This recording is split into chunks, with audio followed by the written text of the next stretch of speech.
Le représentant de la RDC a demandé la parole pour une nouvelle déclaration. Je lui donne la parole. Merci beaucoup, Madame la Présidente. Je ne serai pas long, juste trois petits points. D'abord, dans sa déclaration, le représentant du Rwanda vous démontre qu'ils ont peur du génocide, ce qui est normal. Nous tous, nous avons peur du génocide. Mais ce génocide s'est perpétré au Rwanda, entre les Rwandais. Je vous rappelle qu'en Rwanda, il n'y a que 2 tribus, si ce n'est pas 3. Nous, au Congo, nous en avons 450. Et nous vivons ensemble. Le Rwanda ne peut pas prétendre venir au Congo régler des problèmes ethniques qui se posent chez eux au Rwanda. Les Tutsis s'opposent aux Hutus au Rwanda, alors que les Tutsis sont minoritaires, parce que le pouvoir au Rwanda est tenu par des Tutsis. Ils veulent dominer sur les Hutus. Vous ne ferez jamais cela au Congo. Les Tutsis congolais sont congolais, ils ne sont pas rwandais. Vous n'avez aucun droit de prétendre venir régler les problèmes des tribus au Congo en traversant les frontières. Nous ne vous le permettrons jamais. Donc notez tout simplement que les problèmes des Tutsis congolais seront réglés au Congo par des Congolais à l'intérieur des territoires congolais.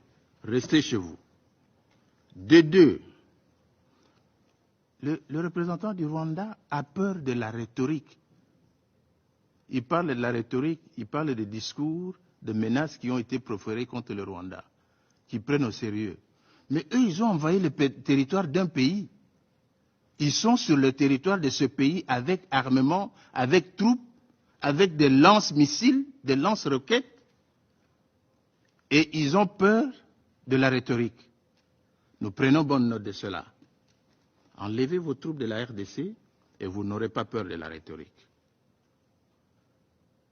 Alors, je pense que, en ce qui concerne le blocage du processus de Luanda, tout le monde, ce conseil notamment, est témoin que le Rwanda, qui dans sa folie de grandeur, a continué à armer les M23 pour bloquer le processus de Luanda, dans lequel nous étions tous engagés.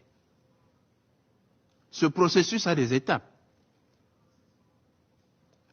D'abord, la cessation des hostilités, le cantonnement de M23,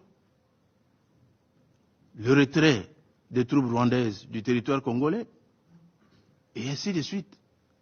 Mais ils n'ont obéi à rien. La vérité, tout le monde le sait, c'est un secret de polichinelle. Les Rwandais sont au Congo pour piller les richesses, les minéraux stratégiques qui gisent dans le sous-sol de la République démocratique du Congo. Rien de plus, nous le savons. Tous les alibis qui sont en train d'avancer, les Tutsis, vous avez vu un Tutsi maltraité au Congo où? Nous avons 450 tribus. Pourquoi on ne va maltraiter qu'un Tutsi? Parce que le Tutsi est le plus important du monde. Mais pas du tout. Vous avez 2 tribus chez vous, vous ne savez pas les gérer, restez tranquille. Ne venez pas, ne croyez pas que vous allez transposer votre conflit Hutu-Tutsi au Congo. Au Congo, nous avons plus de 450 tribus. Nous avons des Nilotiques, nous avons des Bantous, nous avons des Pygmées, nous avons des Soudanais. Nous vivons tous ensemble en harmonie. Pourquoi il y aurait problème seulement avec les Tutsis? Donc, votre alibi pour venir exploiter les richesses de la RDC ne tient pas à la roue. C'est depuis 1996 que vous développez cet argumentaire. Ça ne tient pas la roue. Le Conseil est fatigué de vous entendre et de dire la même chose.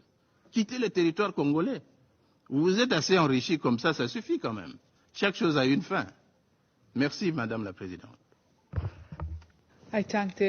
Je remercie le représentant de la République démocratique du Congo de sa déclaration. Je n'ai plus d'autres noms d'intervenants sur ma liste. La séance est levée.